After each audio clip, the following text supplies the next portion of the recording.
Hello students, in this video we are going to learn about tacheometric surveying, the definitions, what are the principles involved in it, and what are the advantages in it. So normally when you are going for distances which you cannot measure through a chain or a tape, where you find out the obstacles in it, so it's very difficult to find out the distance between 2 points. So at that time this tachymetric principles or tachymetry is very much needed. So tachymeter is nothing but a theodolite which is fitted with a lens. From there you can find out the stadia interval, and from that stadia interval we are going to find out the distances. So the theodolite is normally used as a tachymeter when it is fitted with some analytic lens we normally call. So by definition it is called as a branch of surveying which deals with measurements, vertical or horizontal distance, but we do calculate indirectly. That's why the definition itself says indirectly by one instrument observations. When we carry out the tachymetric surveying, we carry theodolite along with us and the staff along with us. So this is normally done when in the highway alignments or railway alignments. So from this also we can able to find out uh, the levels. So the three unknowns can be fulfilled from the tachymeter bodies: horizontal distance, vertical distances, and also the levels of the unknown point. So the basic principle is that is isosceles triangle.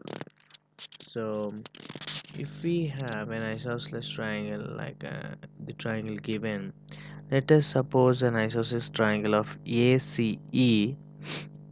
and BCD. So this tachymetry uses the principle of isosceles triangle. So the ratio of perpendicular to vertex on their base is always a constant in the isosceles triangle. The ratio of the perpendicular to vertex on their base is always a constant in the isosceles triangle, and their base, please neglect it, is not the right port. So what does that mean is CA by CE, CA by CE is equals to CB by CD, or else you can put in this way also.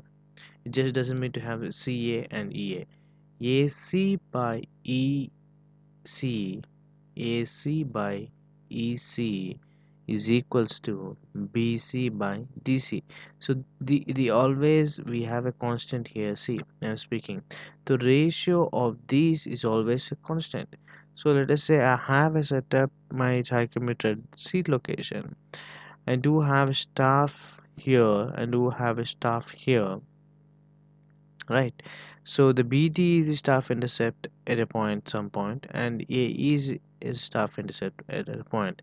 So staff intercept always changes if the distance increases, but the ratio will not change. So as because the ratio is not changing, when something is constant, you can always have a bigger chance of calculating the unknowns. So so that's what is all tachymetric principle is all about. So next let us get to the advantages when you use a tachymetric. So it's not always, like I said, it's not always uh, possible to have chain operations at all locations. So at that locations we can follow tachymetric principles. And also when you have a profile having land profile having hills, mountains, it is very difficult to do surveys by any other method. So At that location, tachymeter looks very handy indeed. And also, if you want to have a high accurate values, no matter uh, how much far you are from the target, then with very high standards, regardless of your using an electronic media, then this tachymetric principle, which does not have any electronic device attached to you, besides it gives a fair bit of accurate values when you compare with an electronic device. Then when you wanted to conduct a survey within a very less time, the time taken to conduct a survey is given uh, a fewer days, then this tachymeter, you can accomplish that mission easily. So that's a very good advantage of having a theodolite, sorry, as a tachymeter. And because tachymetry is indirect, so we do not want to carry any other instruments other than the tachymeter and the staff around. You need not carry a plane table, or you need not carry a chain or the tape or anything away, except if to find out the constants of a tachymeter. You have two constants, multiplicative and additive constant. In order to find out those, you need to have a tape. Rather than that, you need not carry anything other than your tachymeter, tripod, and a staff. That's it. Nothing else is to get. So it becomes very handy, very easier, as because you have very less equipment along with you, and you have a more chances of getting the job done within the time. So the uses of the tachometer, so we have learned the advantages. Now, so what are the uses from a tachometer? So in finding out the distances, inaccessible distance is very easy. So from this we can easily prepare a contour map, which is used very extensively if you want to find out if you align a road or a railway, or you want to have a curve, or if you want to find out the quantity or the volume of water you can store in a pond or a dam, or anything, which has a purposeful drawing. So it's become a very useful instrument, tachymeter.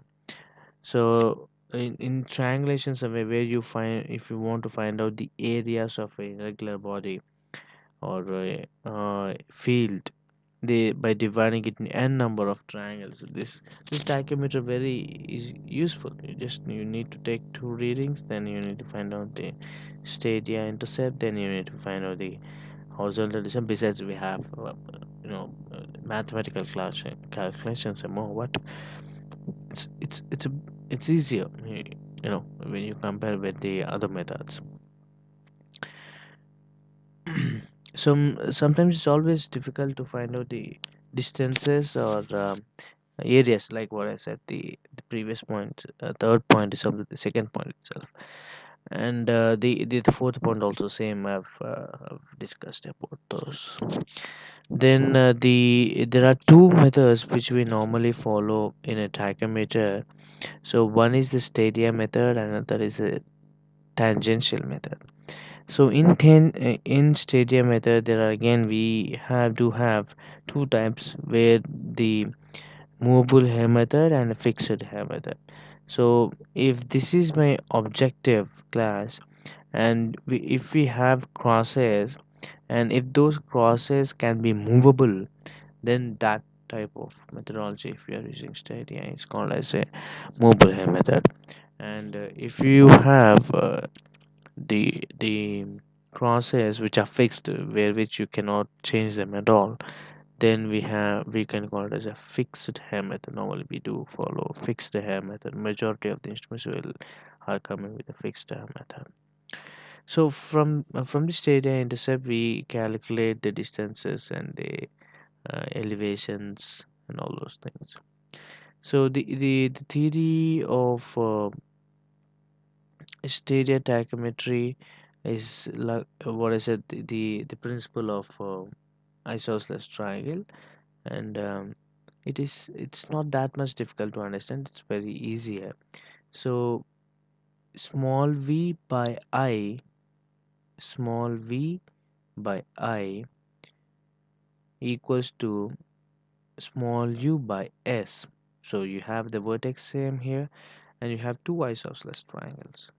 So from the vertex, the ratio is always same. That principle we are following it. So u by v is equals to v by I equals to u by s. So from the principles of the physics, we also have v plus u. V plus u is the focus length. We have we know 1 by v, sorry, 1 by v plus 1 by u is equals to 1 by f. From the line principle, we do have formula. So if you add the u plus small d, you'll get the distance. So where the v is the vertical axis. So from those principles, we can easily derive the distance between the distance. Okay. So the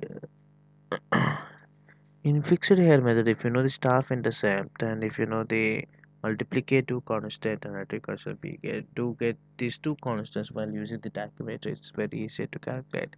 Then you can usually calculate the distance. The time is running out. I'll go a little bit faster.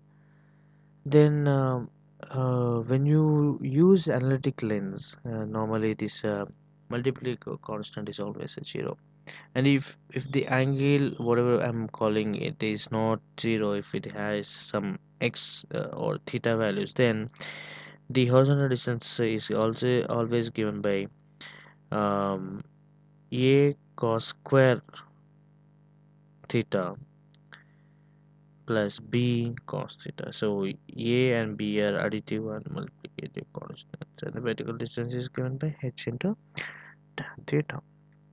So like that we can do calculate the distances and verticals for different cases when you have angle of elevation, when the angle of depression, when your staff is vertical and staff is inverted, and the tachymetry goes like that. So thank you for listening, and we'll discuss curves in the next video.